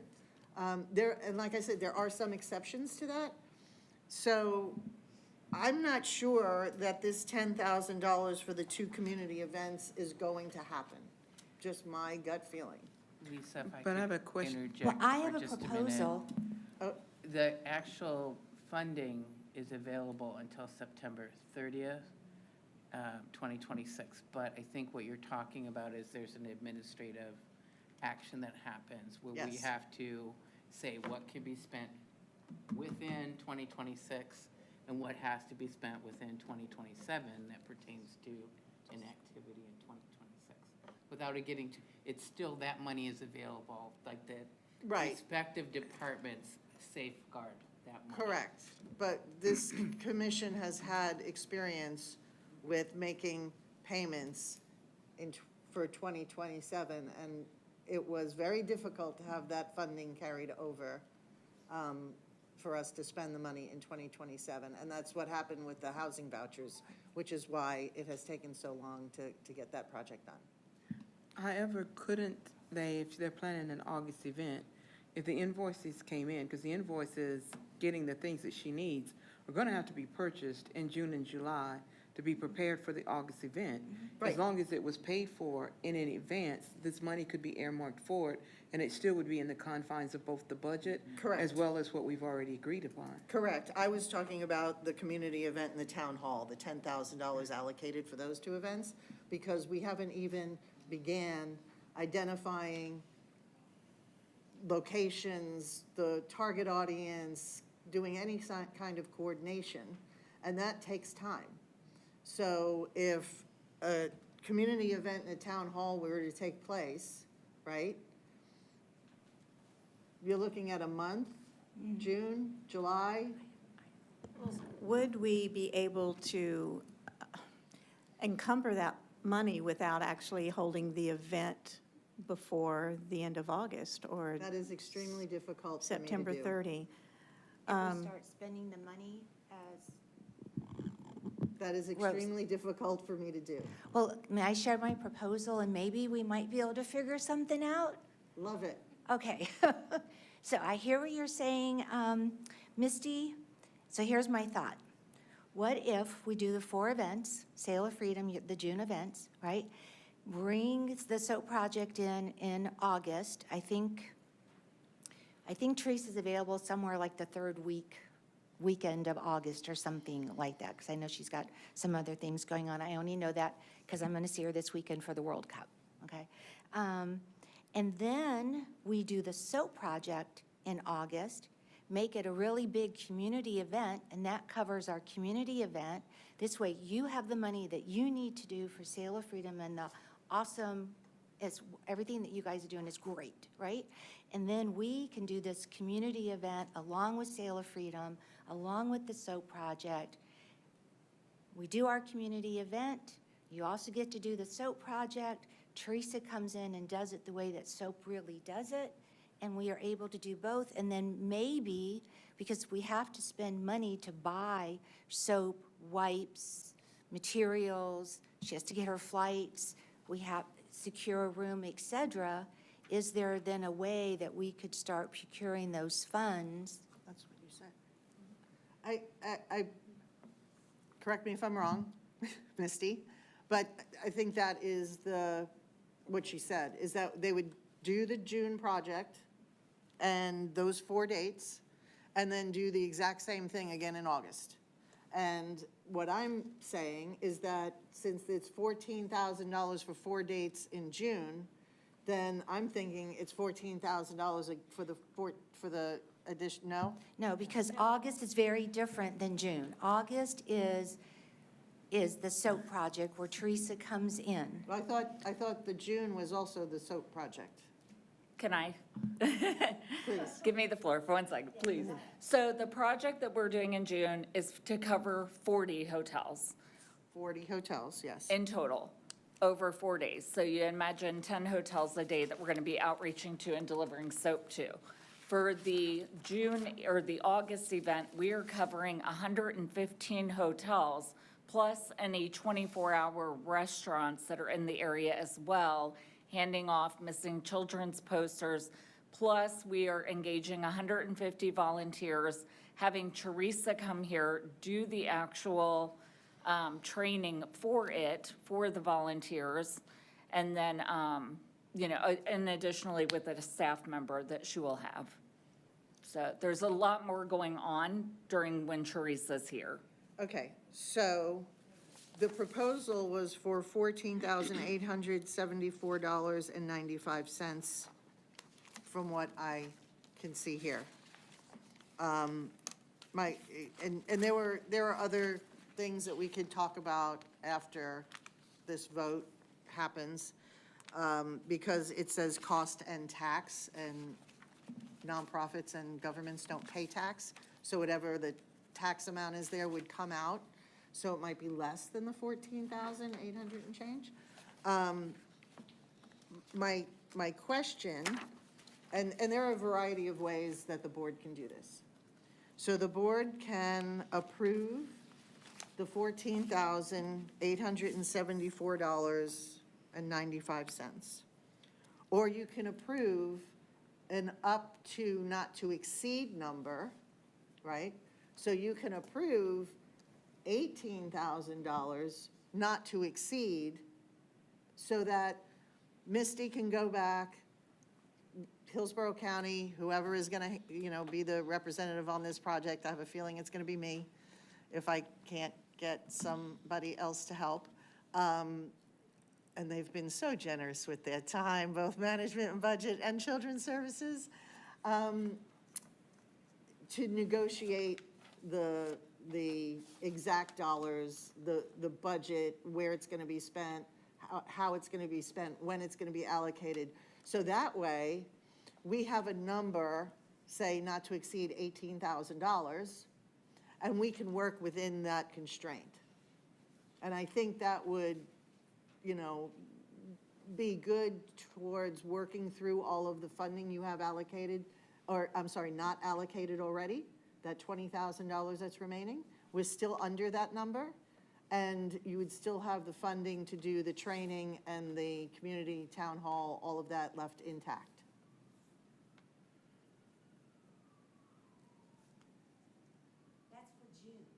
That's for both, June, for June and August, not to exceed 18,000. Would that be Misty? sufficient, Misty? Yes, because what we were asking for the June event was right under that 14,000 or 15,000. And then for June, we had only asked for, I think it was like 1,400 or something. And I think with any leftover funds, either being able to blend it into, if you wanted to add additional speakers to come the week that Teresa's here, add a training component to it, or even assign to do additional hotel outreach motel days to keep that continuum of care going and building longer-term relationships with the hotels and motels could certainly be a way that it could be, yeah, and the restaurants could certainly be utilized that way.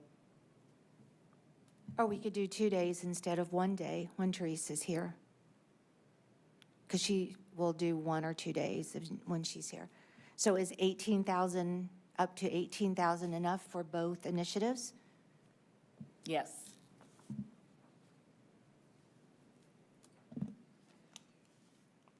And just to be clear, that would still leave funding for any kind of community event or town hall. Yes, the $20,000 for government employee training, 5,000 for town hall, and 5,000 community event would remain untouched and intact. And that does not carry over, though. We would have to have that Correct. encumbered. Yes. Before yes. September 30. Correct. Okay. And you also have empowered the steering committee to allocate funding and make recommendations to the Board of County Commissioners and Management and Budget to spend those funds.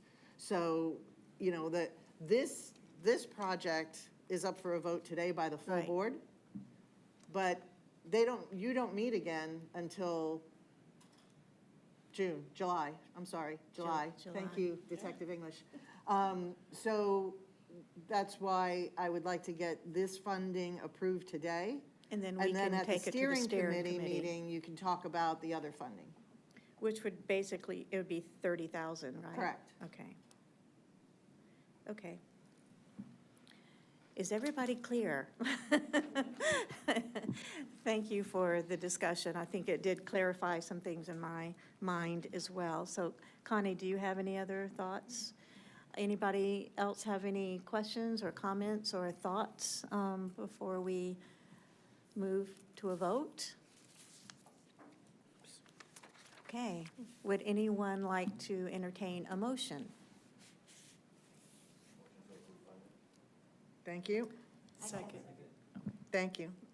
Okay. That was for, First and second, I want to clarify before we take a final vote. yeah, I've got the first and second. I want to clarify the motion. Okay. The actual motion. So the motion would be then to approve the Sale of Freedom / SOAP project for a not to exceed $18,000 in funding. Thank you. Okay. Just needed to put that on the record. That's where I was going with that, yes. So we have a first and a second. Any other comment or anything before we take a vote? Okay, all in favor, state aye. Aye. Any opposed? No opposition, so the motion carries, and fantastic. We'll move on with the SOAP project. Okay, yay. I think that's kind of going to wrap up the steering committee report. And Madam Chair, I think we can move on to the next item of business.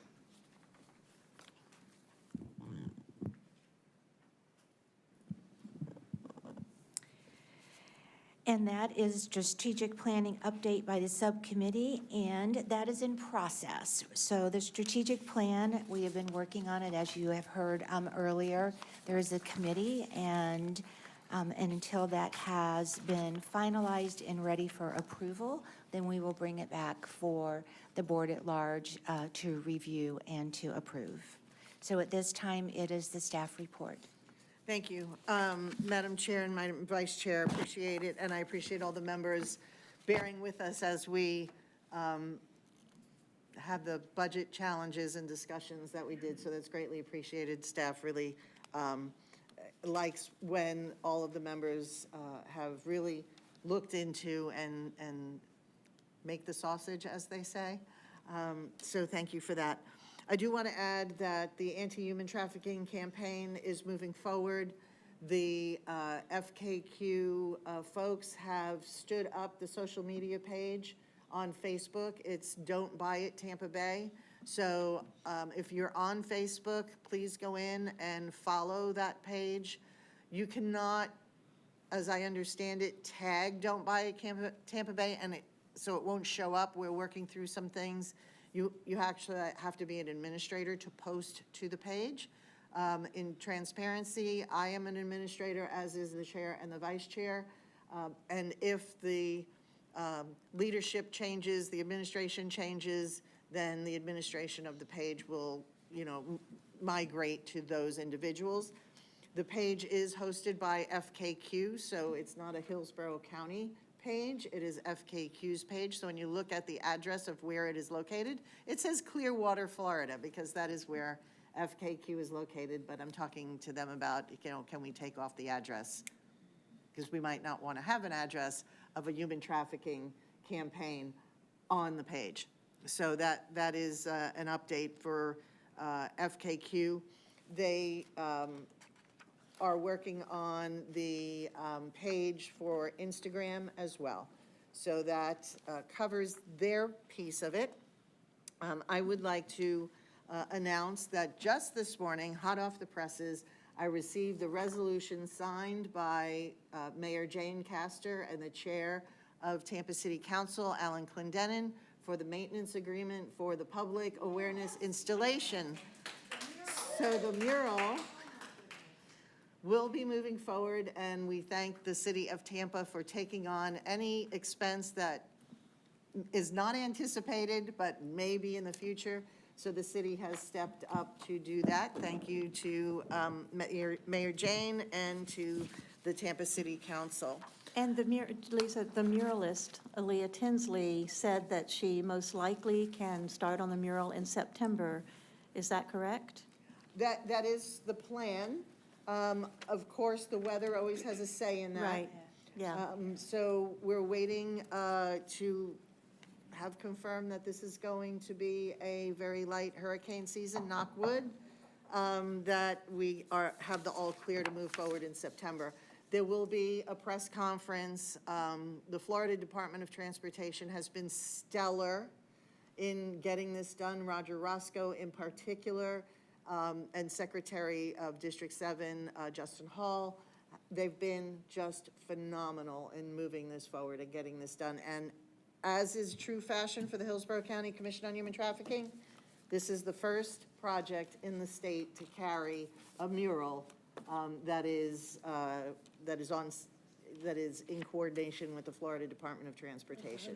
Fantastic, So- fantastic. And so- for our new members, this has been something we've been working on for at least 2 years, and just jumping through all of the hoops to get everybody on board. And the maintenance agreement, who's going to upkeep the mural, that was a big sticking point for quite a while. And as you heard, we just got word from the mayor, the city of Tampa. Yeah. So that's huge. Florida Department Finally. of Transportation, I will never say another bad word about them again. And the mural will be at the Marion County bus station, and it's, I don't even know how to describe it, 12 different, how do you describe that? 12 different? Now that we have a going forward, I could put something on the new Facebook. And as page, Detective yes. English just notified me, we are on Instagram. What, say that again? I'm sorry. Instagram is already up. Oh, awesome. I Yes. didn't know No, that. I didn't Okay. know either until Thank you, Detective English told me that. Keeping us in the loop. Yeah, they're Yeah, pillars. there are 12 different They're concrete pillars that will be stood up along the right-of-way at Marion Street, right before you get on 275. So it is Yes. a very heavily trafficked area, and it being Marion Street where the bus terminal is, it is a very, very heavily trafficked area. But the nice thing too is that it's on the edge of the parking lot, so it's in between the parking lot and the right-of-way. So there's a lot of space there. So, you know, having, I know that survivors had liked to go to the previous mural. Yes, they did. And take their pictures Yes. with it and use it maybe as a memorial or a gathering spot on occasion. With that huge parking lot there, it is a perfect location. So again, thank you to the Florida Department of Transportation. Yay, for- FDOT, thank you. For getting us that site and for all of the work that they've done in helping move this along.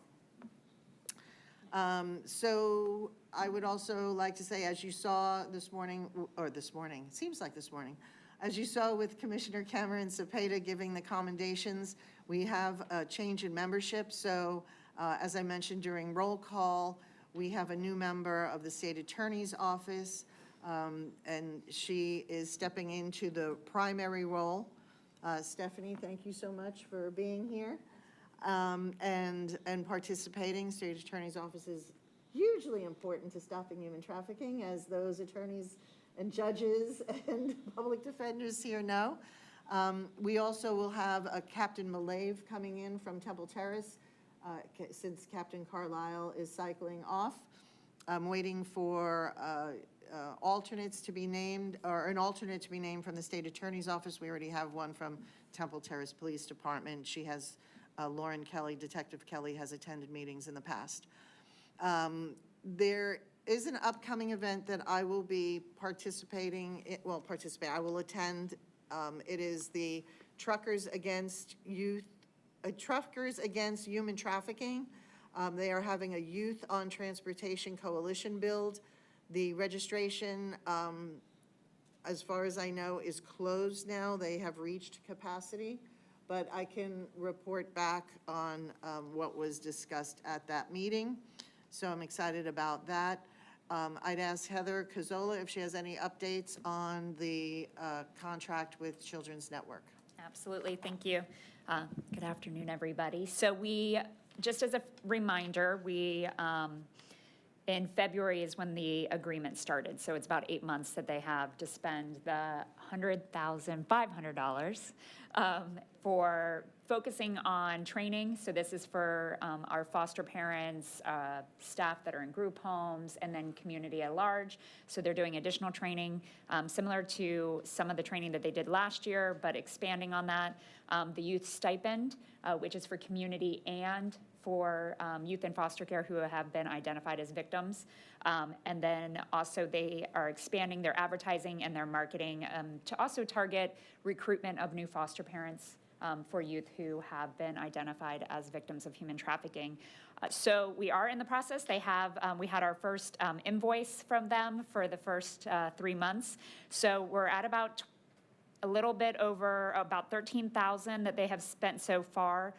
So they do have quite a large amount left right now, but it's encumbered. So for the training, it's 2 lump sums that have not been billed yet. So that I do expect that they're going to spend.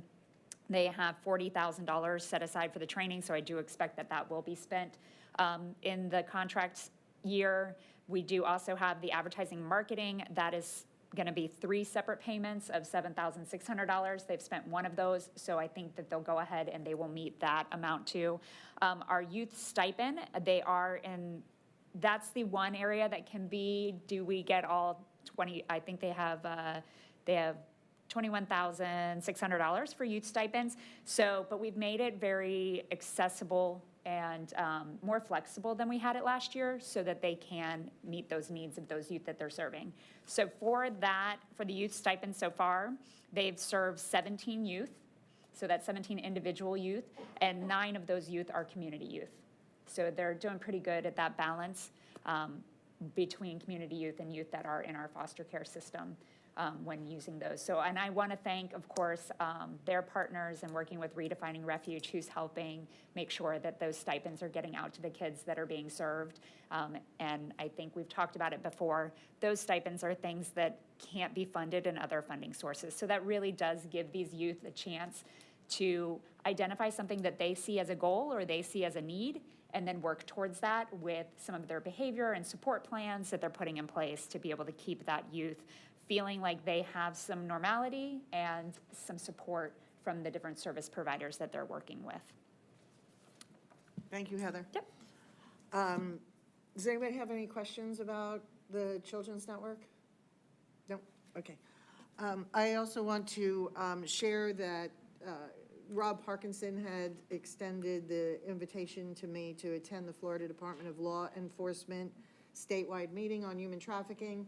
Vice Chair Groover Skipper was also there in attendance. We kind of tag teamed. She was there in the morning session and I was there in the afternoon session. So I don't know if you want to share any thoughts from the morning session? Yeah, I mean, it was incredible. I have to dig deep Operation to. Dragonfly was talked about again. Yes, I only saw, the opening session really before I had to leave, and it was just a great event to bring a lot of law enforcement there, obviously, to talk about some of their operations. And then what I really wanted to hear was the afternoon session, but I had another engagement, so I'll let Lisa talk about that because that was apparently phenomenal. Thank you. The afternoon session was, I want to say, disturbing, but all of you who work in this field know how disturbing some of what happens can be. It was very graphic, and I left shaken. And I discussed that with Chair Rose, and I'm going to tear up as I'm talking about this. What I came away with was something that is relevant to some of the budget items. So when we talked about, and I'm not sure if I talked about this with the chair or the vice chair, but I talked to one of them about this. The government training portion, the $20,000 that you have, it came to my mind while I was sitting there listening to the investigators, the state attorney, the state attorney's office. There was two investigators that talked about and it's CSAM, I'm still learning all of these acronyms, the CSAM discovery that they made, and this became an international case. So the two detectives talked about how they used the property appraiser's maps to identify the layout of the property, because this piece of property where this operation was happening was several acres. I want to say 10, 15 acres, surrounded by absolutely nothing in the middle of our county, Hillsborough County, pretty much in the middle of nowhere. And they couldn't do any observations because it was such a heavily wooded property. And there wasn't a lot of people coming and going, entering and leaving. So they turned to the property appraiser's maps. They turned to HCSO. They asked HCSO if they could, because there's child predators known to be on the property, could they do a check and check in on those predators? They would do they checked in on annually or something, or periodically. So HCSO said yes. HCSO went in. They checked in with the predator that was registered. Actually, there were several that they were registered. They walked the property. They confirmed what they saw on the property appraiser's maps. They gave it the layout of the property to the investigators. So long story short, it came to my mind that educating property appraisers on human trafficking would be beneficial. While a lot of the property appraisers' work, I know, is done electronically and through drones and through mass data and valuations, there are still people who go out on foot and inspect properties. And it's not as many as there used to be, for sure, because of technology. But I thought it would be a good first move to educate the property appraisers' staff on what to look for when it comes to human trafficking. What are the signs? When you're inspecting a property or you're looking at a property, what might you notice that seems a little off? And if you see something, how to report it. So, I mean, that's good in everyday life, anyway. But I thought that was a good place to start. And when I started doing the research, I could not find one property appraiser's office anywhere in the country that has human trafficking training. Not one. So if, again, in Hillsborough County Commission on Human Trafficking style, if we could start with the Hillsborough County Property Appraiser's Office, you'd be doing it, you'd be the first anywhere to be doing that. So I have not yet reached out to the property appraisers. So if you're watching or hearing this secondhand, be on notice, I'll be calling. So I wanted to find out from you all if that is the direction you wanted to go with the training, because there's a lot involved. We'd have to find someone who is able to both speak to human trafficking and property appraising, or maybe find two people who can speak to each subject and put them together and let them figure out how to do this in order to have the training. Would it be a webinar? Would it be in person? Would it, where would it be? When would it be? All of that needs to be worked out. So I didn't want to wait another month to get this started after the steering committee in June. But if you all endorse this idea, then we could move forward now and perhaps bring a report to the steering committee in June and get this done in July, because we'd be on or August, we'd still be able to do it in August, so we'd be on a quick timeline. I put some feelers out after our conversation when you were in tears. Oh, that was fast. Yeah, well, I told you, you asked, and I said I would put some feelers out. And Teresa Flores actually was one of the folks that I put the feeler out, because I remembered that she did some real estate training for some folks. She's putting out some feelers for property appraisers. And let me just do a caveat with that, because the only reason I spoke to Teresa Flores is because we are traveling and we will be in New Jersey this weekend. Okay, that's only our conversation. And may I explain that you're not attending the World Cup? No, you we are there doing outreach. You are there to do outreach. And a press conference. I just want to put that on the record. Yes, and a press conference. And so she said, from her expertise and her experience, it might be something that we have to create, or that we would want to go to our Realtors Association and have a conversation with them, or go to our property appraiser, sit down with them, ask them what it is, what would they like, and we just build it out ourselves. That was her suggestion. I know I was involved in training the clerk of court, and that's exactly what we did. We worked with, at that time, Cindy Stewart, and met with her heads of departments, found out, a lot of information, and then they helped us with a training, and did that similarly with code enforcement on both sides of the bay. So working with those departments, what they see, and then those who are trained in human trafficking then can help them build out a program. So I think that probably is the best way to do it. The only problem would be is if the Commission on Human Trafficking does the training, we won't be spending any money. So we have to find someone we can spend money, that we can hire. No, So- you don't have to. Well, we don't have to. You don't have However, it would be great if we could find someone that we could hire that's on a contract or an organization. So does anyone know anyone out there?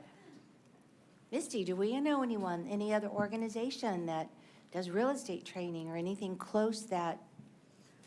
The only person I can think of is maybe United Abolitionists, because they're going out and doing a lot with the hotel. So maybe Tomas and his group. Maybe, that's right. You might have some good connections. We can work that out. So, and that's the kind of conversation I want to have between now and the steering committee meeting at the end of next month.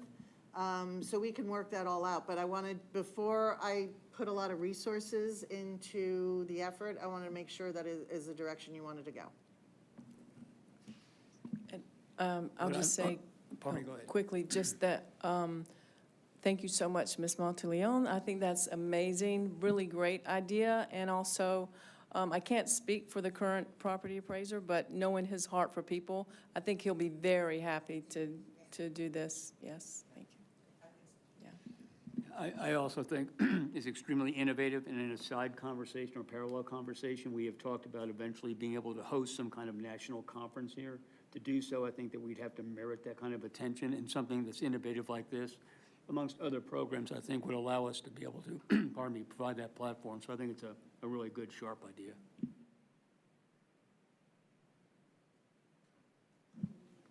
I don't need a vote. I just wanted to check in and make sure that I was moving that direction. You won't have to vote on it until we have specifics and we're going to spend some money.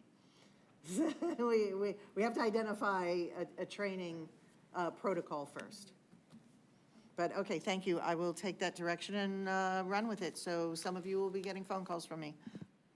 So I believe that is all I have to share. Again, if you want to participate in the steering committee meeting, all members are welcome to attend. Let me know in advance so I can make sure you're on the distribution list. If you want to participate in those meetings are in person, but there is a virtual component if you just want to sit in on one. If you want to participate in the strategic plan update review, that's all virtual. It's very easy. Let me know if you want to attend one of those. As soon as I have a date, I will send that out. And I was asked for Survivor Ventures to come and do a presentation to talk about the contract that they have. I have to get in touch with them to schedule that, so I'm looking at, hopefully, cross fingers, that they will be able to attend the steering committee meeting in June. I think that concludes the staff report. I do just have one quick question. I know that our biannual report is coming up in June. Do you have the date for me, please, or for us? That I do not have, because what would happen is I would check with the administrator and see, well, first I check with my boss and check and see if they want this to be an in-person or just a written report. And then I schedule it to be on a Board of County Commissioners meeting, and I can get the dates to you. It won't be June 3rd, because that's the next meeting, and that deadline is already passed for the agenda review. So it'll be end of June, the 17th? Early July. Okay. I have to check the deadline dates for submission for reports for the board. All right, thank you. And Chair would give that report, or would it be? If it's an in-person report, either of you could give it. If the chair is unavailable, then you certainly can give it, Vice Chair. You can designate anybody on this committee to give it. I just didn't know if it was staff. Because we still don't have a members. secretary position, so there's that we haven't attended to. But yeah, it could be the chair, the vice chair, or anyone that you designate. If it's a written report, I just put it on the consent agenda as a written report. Thank you. You're welcome. Where are we at, new business? Yes, we're at new business. Okay. I do, and tell me, Lisa, I'm sure you will if it's not appropriate. You heard from Kristen Bracey with the Safe Alliance and the possibility of this body becoming an official partner with SAFE. That doesn't mean any kind of financial anything. It just means that maybe our logo goes on the Safe Alliance website, and I think there's a process where you have to fill out a form, you know, to become an official member. So I just would like to know if that is something that this body would like to do. That would require a vote. I was just counting heads because we had a few people leave. You still have a quorum, and if you would like I would need to be move forward with that- recused or not? Would I need to be recused from any vote? No. Deborah's shaking her head. Okay. I'm looking at the county attorney. If there's no funding involved, No there's funding. no money being exchanged, then no, you can vote. I think If it would ever just add comes credibility to both bodies. Yes. Yeah, I don't know if they do official membership, so do they? Okay, you have to talk on the record. You can't talk She between was asking yourselves. about the free network, if that might be the same, but I think their process is different. I don't think they have official members. I'm not quite sure how that works. Well, but- why don't you make the motion for both, and we can follow whatever procedure each of Okay. them have. I make a motion that the Commission on Human Trafficking seek to become a non-binding financial partner to the Safe Alliance and to the Free Network. Okay. I guess there's first and a second, so. All in favor? Is anyone opposed? No, okay. Awesome. Motion passes. Great. And I have one more thing. My boss, the fearless chief, Brandon Wagner, passed on to me that Governor Ron DeSantis has appointed 2 additional members to the statewide Council on Human Trafficking, Carrie James and Emily Oglesby. I don't know if any of you know them, but you can offer your congratulations to those 2 individuals. The Human Trafficking Summit is coming up 2026, so put that on your calendar. It's generally a virtual event. And last but not least, at the FDLE conference, these were passed out. They are field guides for human trafficking, and it has some lingo, it has some photographs, tattoos, that kind of thing. How'd you score so many? I only got 1. Because I went around afterwards and told all of the people That's who what I get left for them leaving behind early. off the table before FDLE staff came and grabbed them. But, so if anybody wants one of these or wants to look at it, I have 3 of them, but I can get more. They told me all I have to do is put in a request, and FDLE will send them to me. So let me know whoever wants one and how many, and I'll put in that request. Now, I'm done with new business. I've got a couple on more new business. I don't know if we should talk about the Jacksonville project, the Dandelion project, or not, or should we save that for another We can, day? well, go ahead, time? go ahead, you brought it up.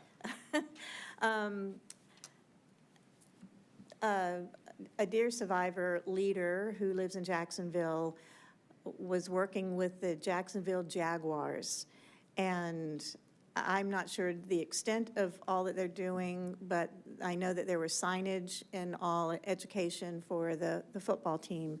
And I don't even know how to explain it correctly, but they're just engaging in the individuals who come to the football games, and over 9 games, they had a 28% increase in engagement after they put all the signage up in the stadiums. So, and expanded, I guess their signage expanded to the restroom stall doors, kind of similar to what the Post-it notes did, but these are, signs. So they would like to bring that model to Hillsborough County, working with the Bucks, and I think conversations have already started. I know you were on that phone call too. Do you want to address? Because I've just get a very broad overview, but I know the Crisis Center is very much involved, and I think moving forward with that. So Shayla, do you want to say anything about explain it a little better than I did? Well, before she speaks. Yes. Shayla is with the Crisis Center. Mm-hmm. I have, it was Clara Reynolds, the CEO, the president of the Crisis Center, who brought this to our attention and tasked us for being on that call to learn about this project. It is very possible that in the future, the Crisis Center may be the recipient of funding for this project. So I would caution, for the sake of ethics rules, that Ms. Gonzalez can make a statement. She will also have to fill out that Form 8B, disclosing that it may possibly in the future lead to a contract before she advocates for this project. Okay, so you may or may not want to say anything about the project at this time, but I just wanted this body to know that that's a conversation, and that's a great idea to educate the Bucks and have signage at the stadium. it's been very successful in Jacksonville. So I am working on reaching out to not only our sports authority, who has the contract to manage Raymond James Stadium, not just for football games, but for all of the events at Raymond James Stadium. So this would be an expansion of really what they're doing in Jacksonville with the Jaguars, because they're very concentrated on football. But we have one of the busiest venues in the country for, and Jolene can speak to this from Visit Tampa Bay, we have one of the busiest concert and other events in the country. So we would not be just talking about football, but reaching out to the Buccaneers will happen. Again, the Sports Authority, I also mentioned about talking to the Lightning and the folks who manage Amalie Arena. So all of those venues, even the amphitheater over at the casino with the whatever name they're going by now, because names change of arenas from time to time. So all of that would be taking what they're doing in Jacksonville, which is some of what you've been already doing, might I add, and expanding that project. So those discussions are already happening. Okay, I just wanted to bring it to everyone's attention. So I think that's all the new business that I have. So, Madam Chair. If there is no more new business or old business, then we may adjourn. Have a great weekend, everyone. Thank you so much for a great meeting. Thank you all for being here. I really appreciate it.